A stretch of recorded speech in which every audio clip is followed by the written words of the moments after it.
Today's friend is Brandon Swanner. Brandon, thanks for coming. Anytime, man. Thanks for having me. No doubt, man. No doubt. Brandon's a good buddy of mine and has his own hoodie, his own brand, his own. One of one. He's a one of one. One of one. No duplication. This was a Christmas gift. I like it. Yeah. Journey Fitness. That's the name of your brand, right? Every bit of it.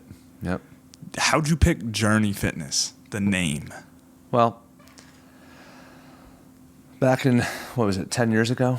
When I was I already was a trainer at that point, but I didn't have my own business yet. I was working for a gym, obviously Princeton Fitness and Wellness. Mm-hmm. And, I knew that I wanted to try some stuff on the side part-time. Mm-hmm. And I had started doing that already before I actually decided to make it a business and get a business name and do it all by the book and whatnot. Yeah. So I just kind of was reeling names in my head and, all the elite stuff, this and that, whatever fitness names you could think of. Yeah. And it just popped into my head one day, my own process, it was like a hell of a journey with it, from when I was, early teenager and wanted to learn how to build my body and everything from that point until I was in my early 20s. So that 6 or 7 year period, it was a journey for me to learn whatever that I did with, how to build the body and nutrition and stuff. So that was it. It was kind of that simple. Just all right, let's go for Journey. And of course you have to go through the government. So you have to, send out the right paperwork and see if it's see if you can actually if it's available. It could be taken. It could be taken. Yeah. So I did that, and I got a letter back that it was not taken and it was mine. So that's kind of how that went down. It was a journey. When did you start any sort of gym endeavors?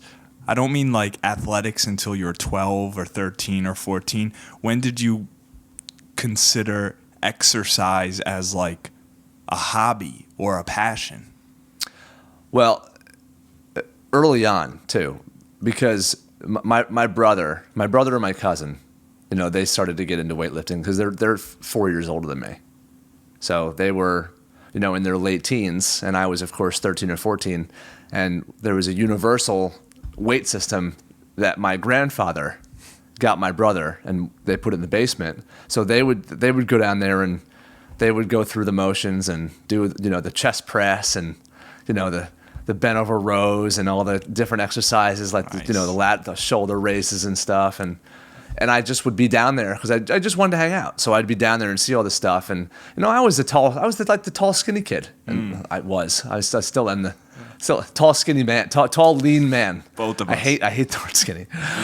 Me too. Tall lean man, but it kind of it was really interesting to me, what they were doing, and I wanted to jump in, but my parents wouldn't let me. They thought it would stunt my growth if I started too soon. I feel like that was a joke's on them, right? 6'4", 6'3.5" later, right?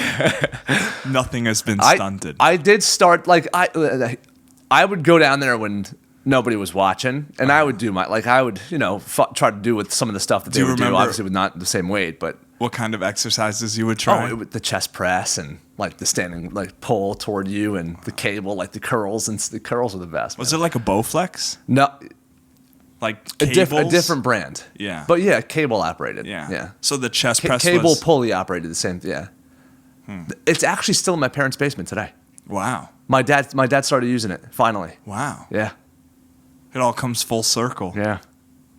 I've been telling him to use it for years. It's been down there probably for a good 20 years. No, before that, more than that.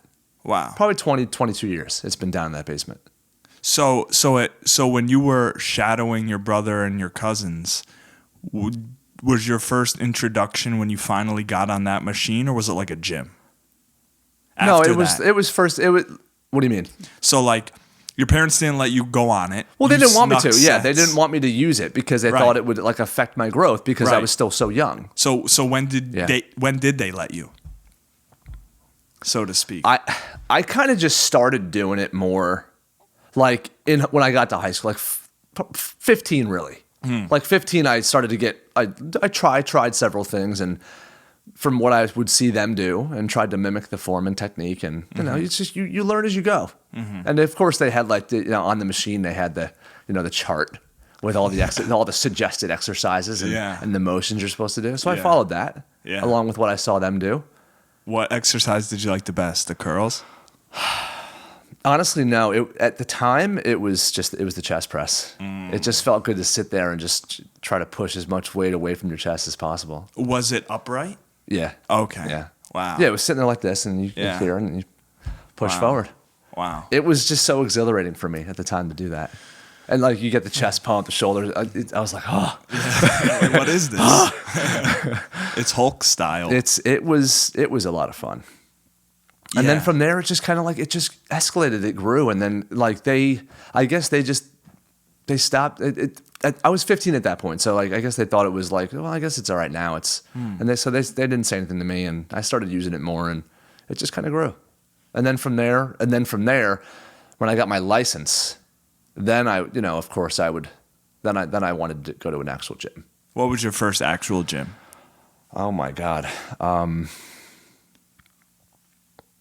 I think my first actual gym was the New York Sports Club in East Brunswick, because I still would use the thing in the basement. Like, and then if I had friends who had like stuff in their basement, or they had the Bowflex that their dad had used or whatever, apparently. So I would, that was fun too. My buddy Joe, Wow. His dad had a Bowflex in the basement, so we Bowflex. messed around with that a little bit. Different machine though. Yeah. Yeah. Similar exercises, right? Yeah, but different. It was more like, it wasn't just like a one-track movement on all the exercises. Like with the one that I had in the basement, it was more of like, it was just on a track. So like you'd push one motion, pull one motion, and then like they had the fly, the pull in like this, right? The Bowflex was much more like isolated. Yeah. So you had to balance everything on your own.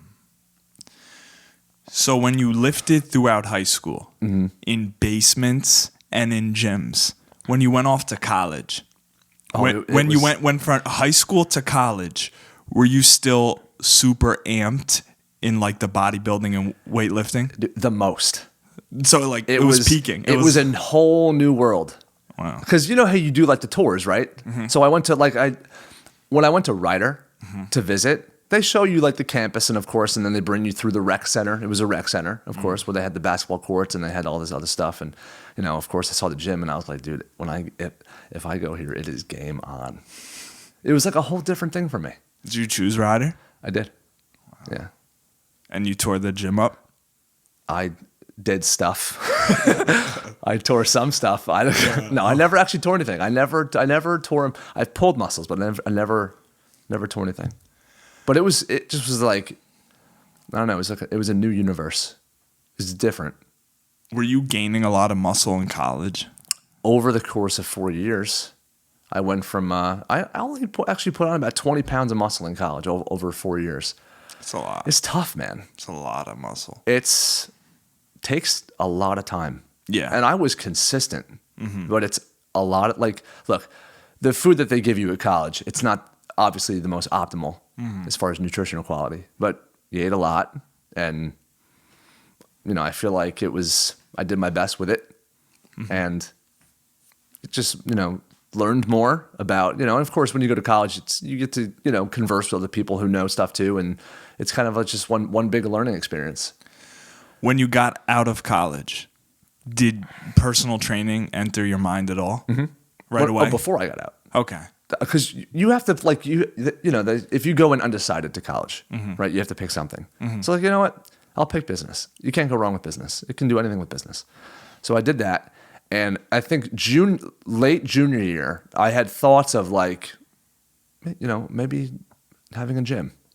And then, of course, you know nothing about having a gym. Like, of course, the idea sounds cool, right? Developed into a passion. Like, that's one possibility. I could do that. But trying I knew I wanted to do something. I knew I loved it. And I was immersed in it. And it was it was the biggest part of my world. was being in the gym and learning how to build my body. So I just wanted to be around it. So when did personal training certification enter your mind realistically? Well, personal training, just the idea of helping others. I had already been helping a lot of people, like, because they see you do, like, they see that you know what you're doing, and everybody, some people come up and ask questions, or they start conversations in hopes that you can shed some knowledge and whatever. So that was happening a lot, especially post college. So you were helping I was like, why? people. I was just like, you know what? Why not? Try my hand at it. You'll see if you like it real quick or not. What age was that? 24. So out of college, Yeah. you said, let me officially go get certified. Yeah. Got certified by who? National Academy of Sports Medicine.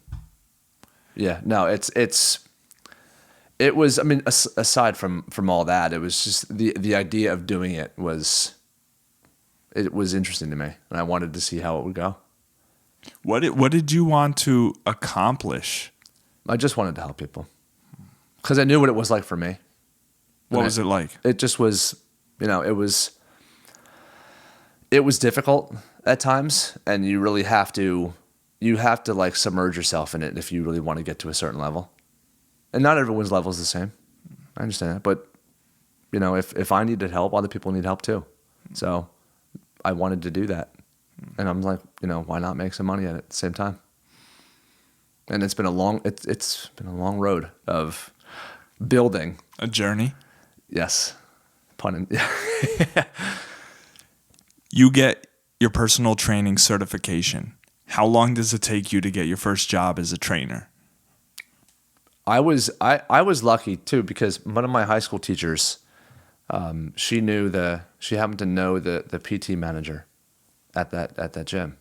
So it was crazy too, because my sister was getting tutored by her from something in school, because she was my teacher. So, and she had a relationship with my parents and stuff, and from all this, parent teacher conferences and stuff at school, and they go in and check on things, and so they decided to hit her up for my sister too, to get her whatever extra stuff she might have needed. And my dad went and picked her up one day from that, and they got to talking, and I guess asked about me and how I was doing, and my dad was like, oh well, he's looking, he thinks he wants to try his hand at personal training, and that must have registered with her, obviously, to say, hey, listen, I know that, does he want me to put in a word for him at this gym if he's trying to get a job? Like, my dad was like, yeah, sure, I'm sure he won't mind. And that's kind of how that went. So, wow. Yeah. It's not what you know, it's who you know. Not only what you know, it's who you know. Because you do have to know stuff. But who you know is important too. So you knew her, and you got a job at the gym. Yeah. And how long did you stay at that gym for? I was there for 6 years total. How was it at first? It was a great place to get your feet wet, to learn how to do it, learn the business, learn how it operates, and acquire just knowledge of the protocols and what it would take to make it in that industry. 2 questions. Is it what maybe 2 answers? Maybe. Is it what you thought it was? With what? Personal training. I was nervous. Because you unofficially help people, but having the first client, I was nervous. Because I knew what I was doing. It's just like, you never had officially helped anybody before, where you getting paid. On the record. On the record, yeah. So, dude, you just go with it, man. I just went with it. And listen to the person, though. Listen to, just open ears. Don't just show them everything you know. You have to listen to what they tell you that they think they need, too. Listen to what they need. They'll tell you what they want. And then you use your knowledge of the mechanics and how to get it. But it's much more than mechanics, too. It's more than science and mechanics. So, is it what you thought it was looking back with over a decade of personal training experience, or a little less than a decade? Is it what you thought it was at 24 right before you entered the field, envisioning in your mind what you thought it would Similar. look like? Yeah, I would say similar. Yeah, it wasn't very far off. I was like, oh, okay. This is, I mean, it's not like, it's not an easy job. It's also not like, I wouldn't say it's that hard either.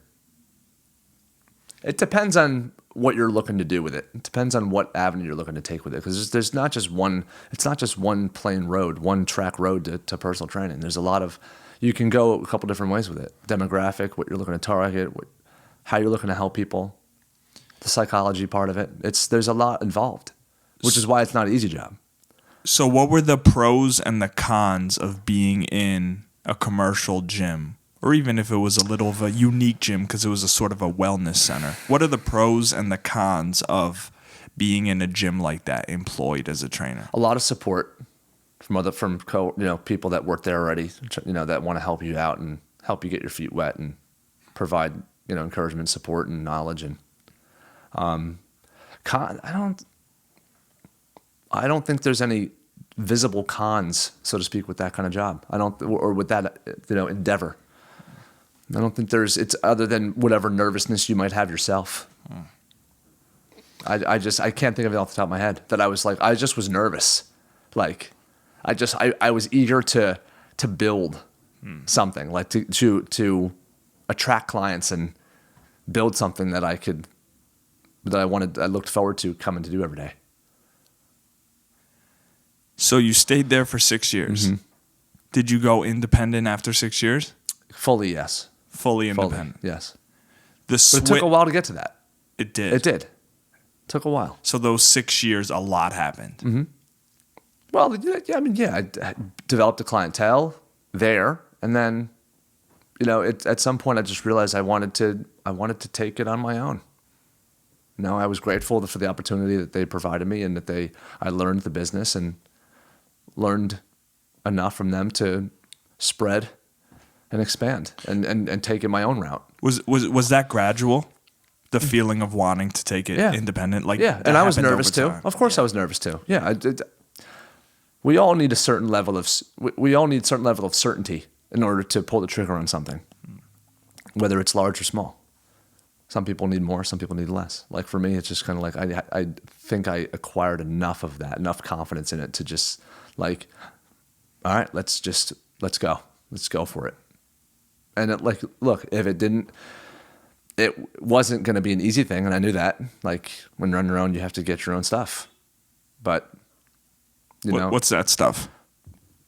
Client base, a different client base. Figure out exactly what way you're going to do it, which path, and that can change too. Nothing's ever set in stone. It can change like that. But I wanted to continue to help people, so that's what I did, and I wanted to do it on my own time, on my own way. At that point. So when you built up enough certainty, you took the risk. Enough to where I felt okay to do it. It's never enough, right? It's always risky. There's risk. It's hard. It's a subjective gauge. Yeah. Because everybody has a different interpretation of when it's the right time to take a risk like that. It's always a risk, no matter what. Even if I had more than what I did when I went independent and I took it on my own, anything can happen. How many years? You still risk losing, like clients having to move. It's always a risk. Even if I had an abundance, more than an abundance, anything can happen. How many years have you been fully independent? Since 2017. So going on so 5 years. Yeah. So now 5 years later, you are successful. But when you first made the transition, what were a lot of growing pains? Well, it was twofold, I would say. Getting business and then keeping business. I'm somebody who I'm very authentic and I'm very straightforward. I don't know if you knew. Oh, I'm sort of a black and white dude. There's not a whole lot of gray to me, despite what I'm wearing. It's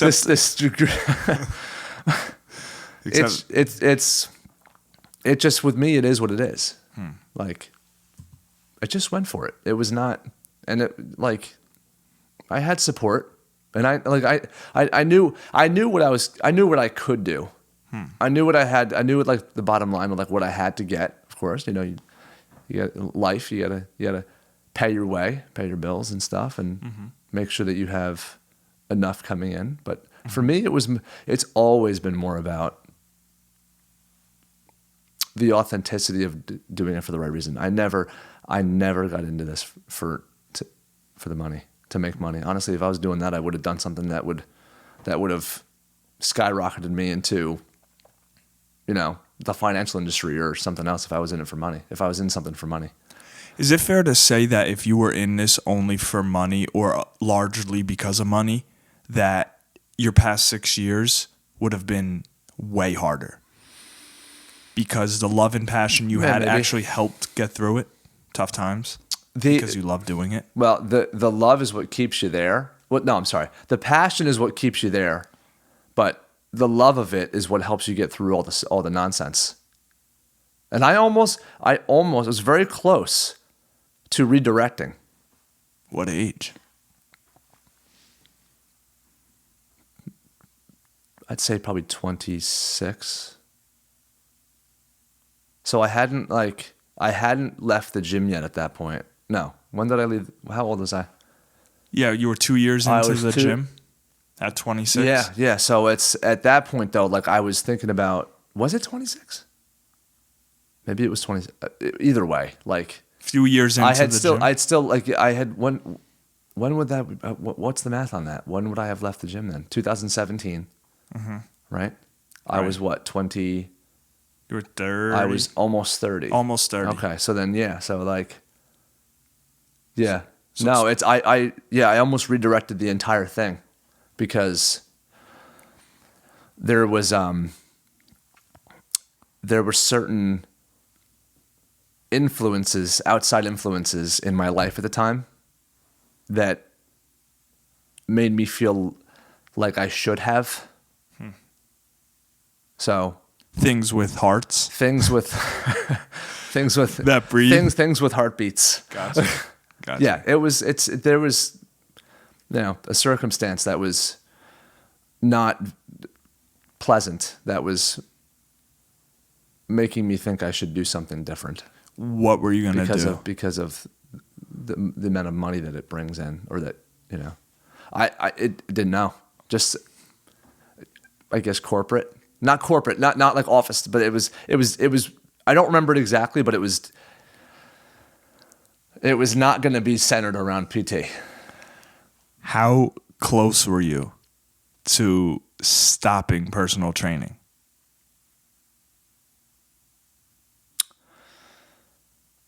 At one point, it was nearing about 70%. Because I was like, listen, if this is what, like I said, it was interesting time. But I had thought about it, and I'm like, that cliche stuff about how, like, oh, I thought about it, and then I listened to myself. I don't know if it was even that. I knew that I loved it. I knew that I liked to do it, and there had to be a way. And it just took time. I think I realized that it was just going to take time and, like, diligence, but patience. And don't let anyone tell you that you shouldn't do something. I want to say that's what it was. I think. That's the hallmark answer. Well, because it's all the stuff that, Authentic, like, all the yes. all the, like, the everybody that talks about, like, oh, what kept them in it, what they just, why they didn't leave it. It just was like, I knew I didn't want to do anything else. I didn't want to do anything else. I liked it. Let me ask you this. When you made the decision to stay in personal training, how long did it take you before you turned around and said, oof, I'm glad I stuck it out because I made the right choice? That heartbeat in my life was no longer in my life. Got it. Let's just put it that way. Got it. So then it's just kind of like, I guess maybe that pressure came off, and I just was like, you know what? I just kept going. I think once that was relieved, then Cool. Cool. You wouldn't have been. You got to do what you got to do, man. I mean, look, if you're in something for 5 to 10 years and it's not like you're not making headway, then you got to do something. But like, I wasn't in it for that long, and it was, and I was good at it too. I like to think I was good at it, even at the time. And then I liked working with people. Mm-hmm. So I stuck it out. So now you're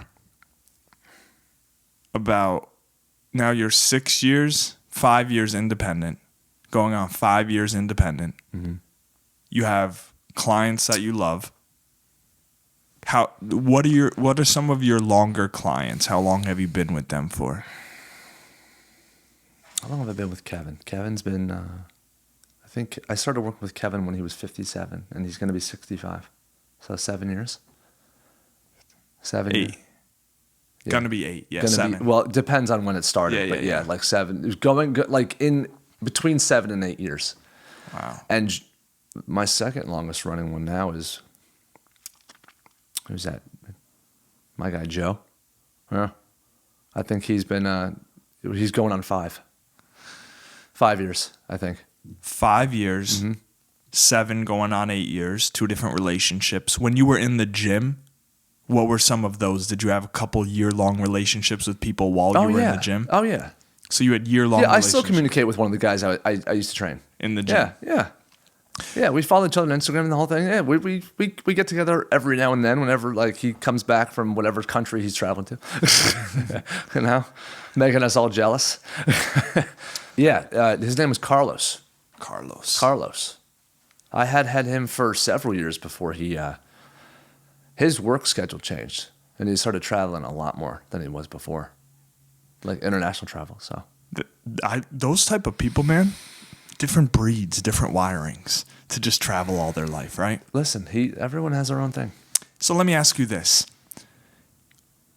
You wanted to help people, right? Mm-hmm. From day one. You just wanted to help people. Then you got into personal training. Did you expect to form 4, 5, 6 year relationships with people that you're helping?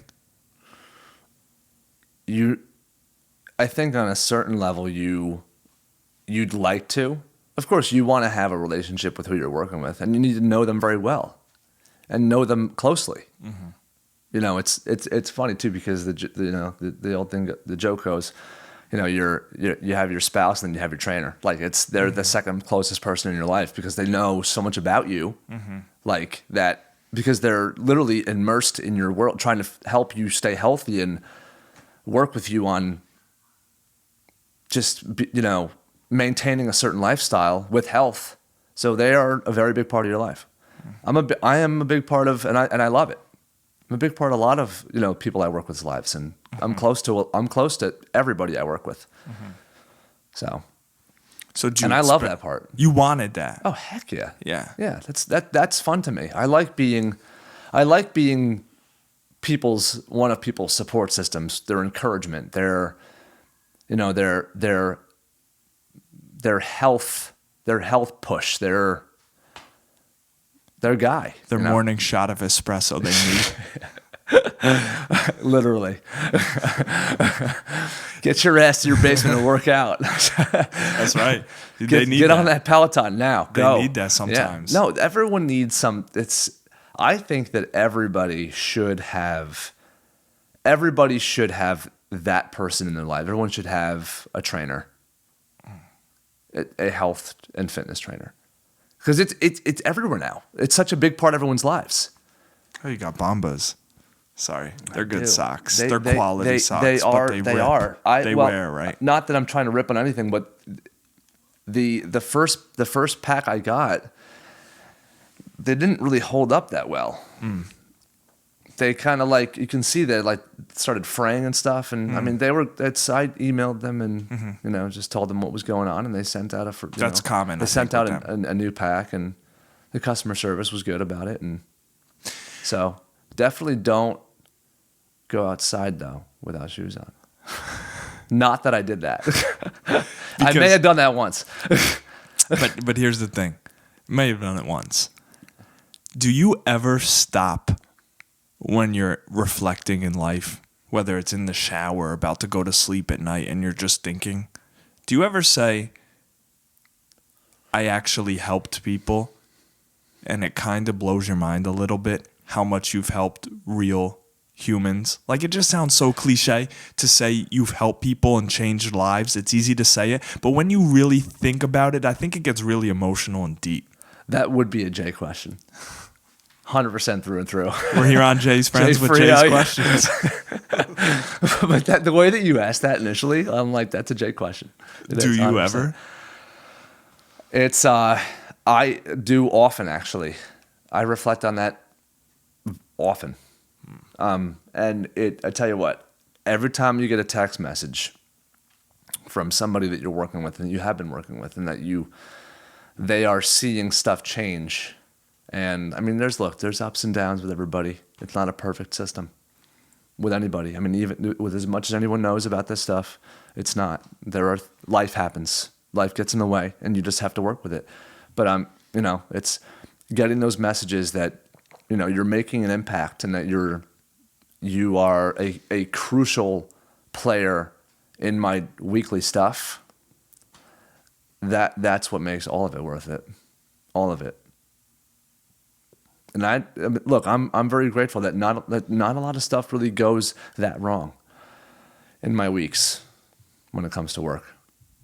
I mean, yeah, it's not, and it's not perfect by any means of the stretch, but it's, I communicate often with everybody that I help. But to your credit, it took a long time and many years to develop where you are. It always does. Yeah. With any line of work. No, but mine particularly, yes, it did. Yeah. It took years, and it's still going to take years. Mm-hmm. I have people ask me, like, what are you going to do this, for the rest of your life? And my immediate answer is, I can see that. Yeah. I don't see myself ever getting away from it. Whether that's in a being paid trainer to work with people, or it's just a general, like, approach of loving lifting weights and being, in the training environment, whether it's especially with myself and my own training, mm-hmm. and helping anyone in any capacity, even if I'm not paid for it. Probably shouldn't say this on the air, but that wouldn't stop me from doing it. But look, you got to make a living too, right? That's right. You do. Sounds like you're making a living now, though. I'm doing all right. I'm doing all right. It's great. Yeah. It's been a journey. So let me ask you this. People off the street that have a hard time exercising and they hear personal trainer, what's just something you would tell them? If someone were to come up to you and say, hey, you're a personal trainer, can you give me one golden nugget? Like, how people say, if you could tell yourself at 18 one lesson, what would you have told them? So what would you tell people? If someone think they needed a trainer? Yes. And if I wasn't a trainer? Or if I was? No, you are a trainer. Oh. And they want to know, like, if you could give me one piece of advice about training, what would it be? Consistency. What about it? Find consistency. You will have success if you find consistency. What does consistency look like? The daily practices of all health things related entirely, like even like learning about food, daily practices about food intake, nutrition intake, going in the gym and just getting something done, like having some sort of semblance of direction with anything. Just be consistent with something. Just from the most broad sense that there is. I think that's what you're asking, right? It is. Like, yeah, broad. Just be consistent with something. Mm. And that, and then for whatever people that would be, like, maybe that would enlighten them to want to take it to a different level. Like, if they got they just focused on getting consistent with something, then it would maybe give them the itch to get deeper into it. So start with something and be consistent with it. Yeah, it's important. I mean, like, at least that's what I think it should be. Yeah. Well, it's I mean, my stuff isn't gospel. It's not. But, like, Right. at least that's what I think it should be. I'm just one guy. Like, just be consistent. And look, it's not always been perfect with me either. Look, trainer or not trainer, I'm human. Everyone goes through waves of stuff, you know? I've taken some time off of my own stuff too. Like, everyone's different. What separates me, sorry, I know, I tend to do that sometimes, but what separates me from maybe some other people is the fact that, like, I don't judge myself if I decide to not do it one day, or if I, like, or at least I really try not to.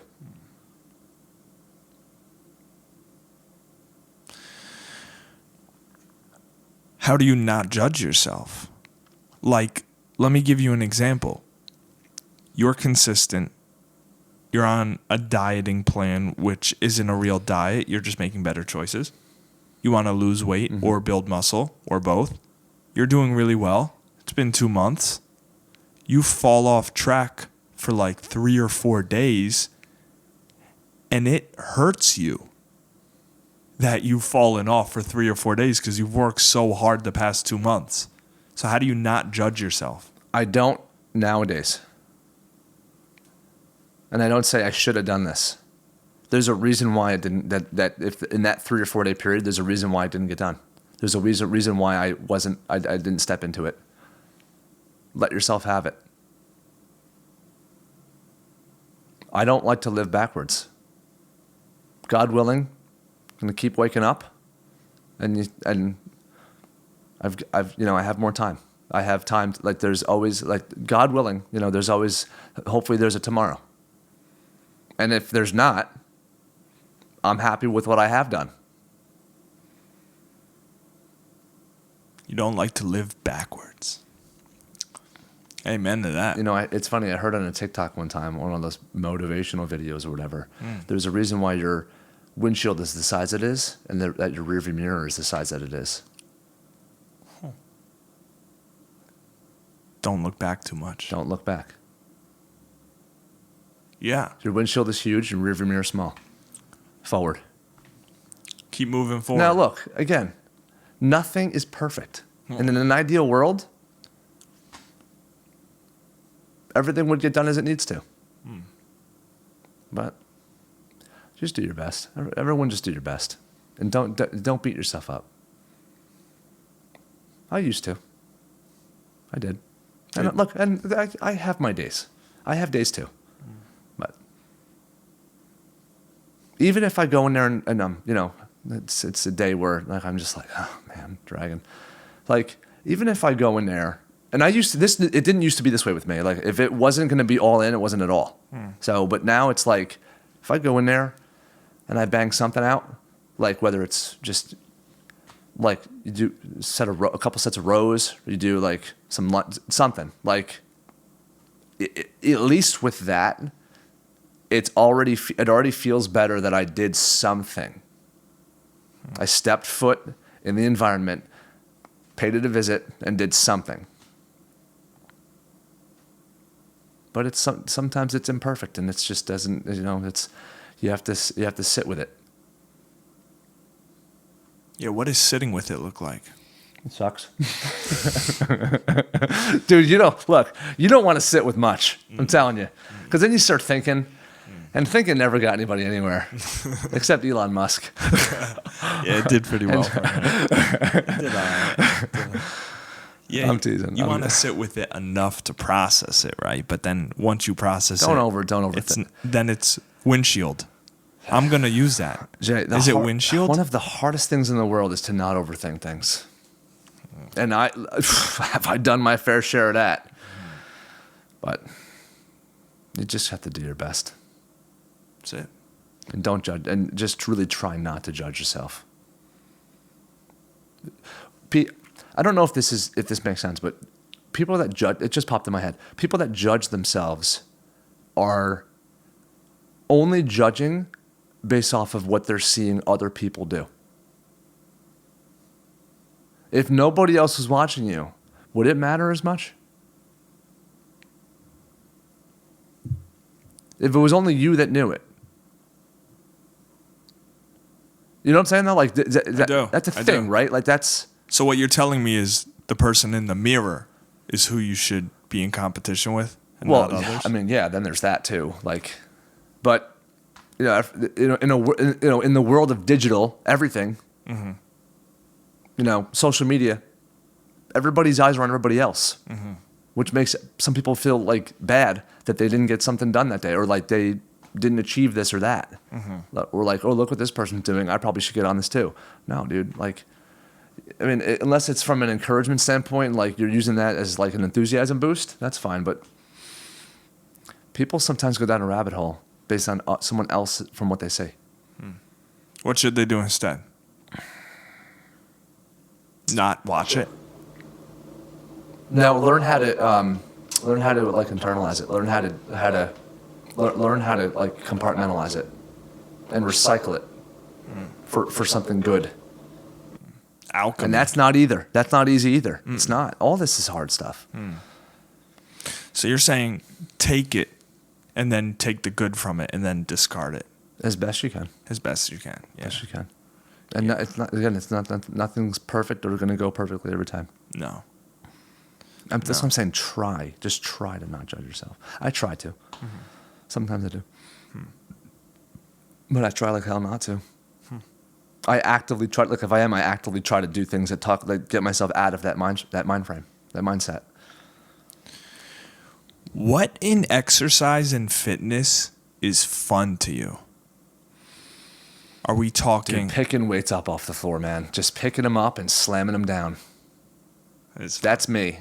Like, I'm telling you, like, one of my favorite exercises ever is just picking up a dumbbell that's borderline more than you can lift.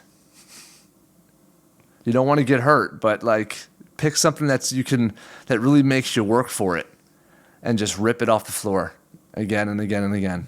Single arm bent over dumbbell row. It's just something about ripping weight off the floor.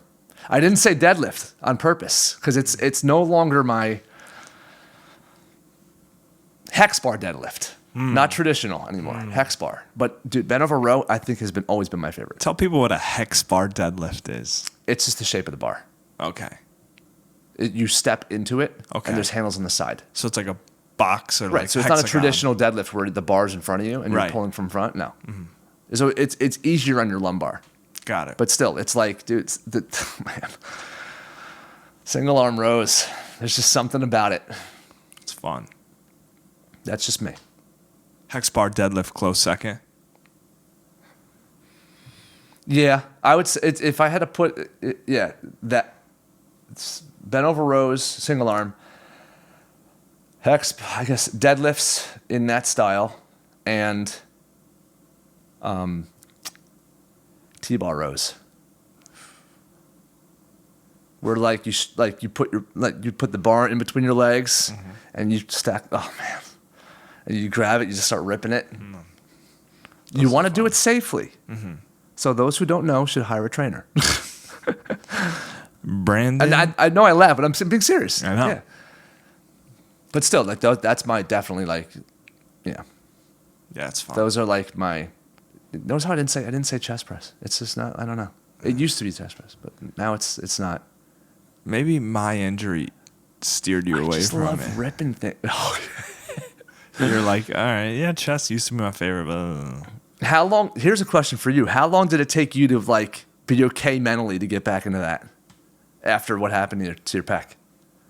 I'm still, For real, is it? I'm still not lifting as much weight as I'm capable of because I'm still getting through it. But the answer you're looking for, it took me November, December, January, February. It took me 5.5 months before I could really start to lift again.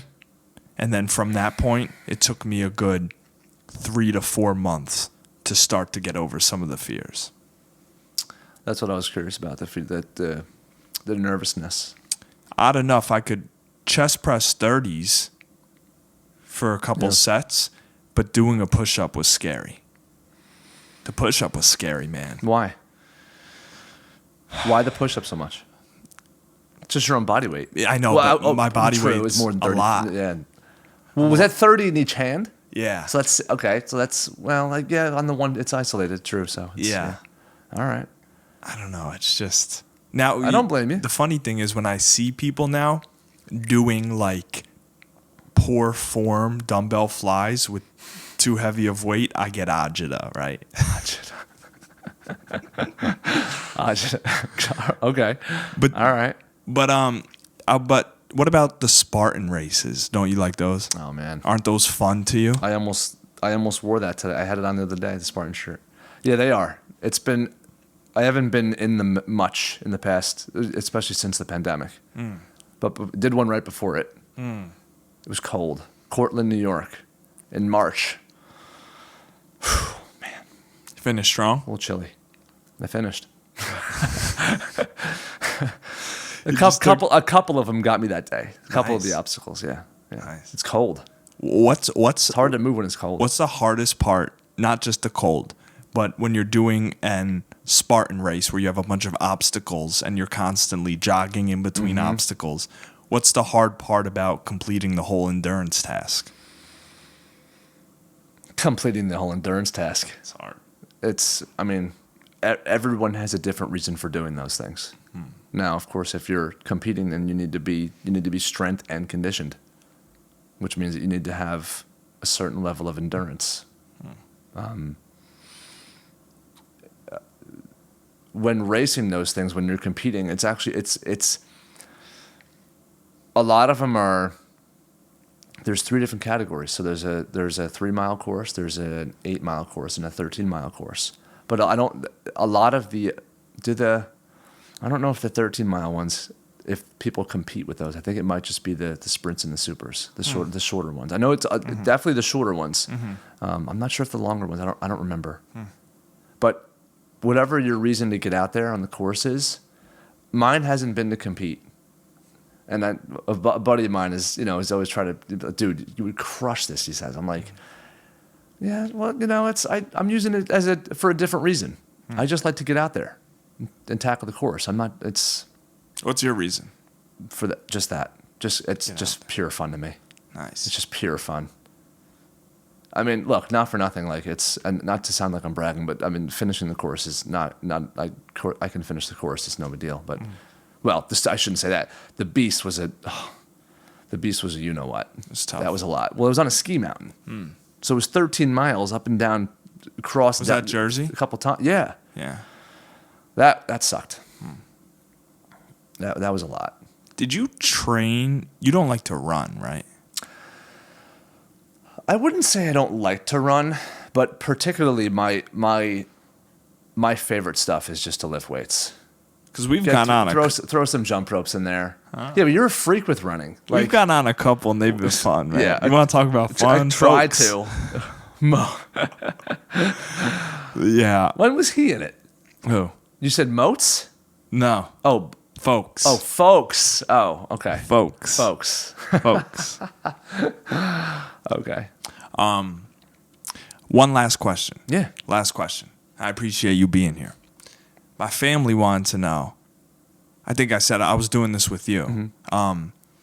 What is it about 10,000 steps on a Fitbit? Where's that number come from? Is there any validity? Are steps good? Should I be like, what's up with 10,000 steps? So I think, it's interesting too, because someone else, I actually was curious about this myself. I'm like, what? Who decided to choose 10,000 steps? Like, where did that number come from? It was somebody. Was it from somebody in China? Decided to just make it 10,000 steps a day. I may be totally off with that. I don't remember off the top of my head, but it from somebody, obviously. Yeah. It came from someone. Yeah, and they just made it up arbitrarily. Yeah, I think so. That's a good round number. Hit 10,000 steps a day. Yeah. What I've been telling people is, although it is good to move, and if you want to count your steps, that's fine. Like, you walk around, walking is great. But if you're someone who's looking to push some of the boundaries with that and really make an impact on your body and your mental state and all that stuff, it's more than just steps. You gotta find stuff that puts demand on your body. Hills, trails, anything like that, like resistance training, stuff like that, or a combination of all of it. Very dynamic. Be dynamic. Put resistance and strain on your body. Your body needs resistance. It needs demand. But still, that's not to say that the people who do get out there and walk, it's fantastic. Yeah. At least they're doing something, which is good. Yeah. I just personally feel like a little bit more needs to, like. So if you're just People don't know what they haven't done. It's indulge a little bit, explore. throw in a little resistance training with that walking. Yeah, it's 100% biased too. I know that. Hey man, Based on my findings. we all, of course. Yeah. But the human body is made to. It's designed to be put under stress and demand. Well, man, I think if someone listened to this for the past, whatever, it's been 48 minutes. They'd be like, this guy is all over the place. Yeah, well, that's good. That's what we get with you. I think demand. Well. I think there's going to be demand.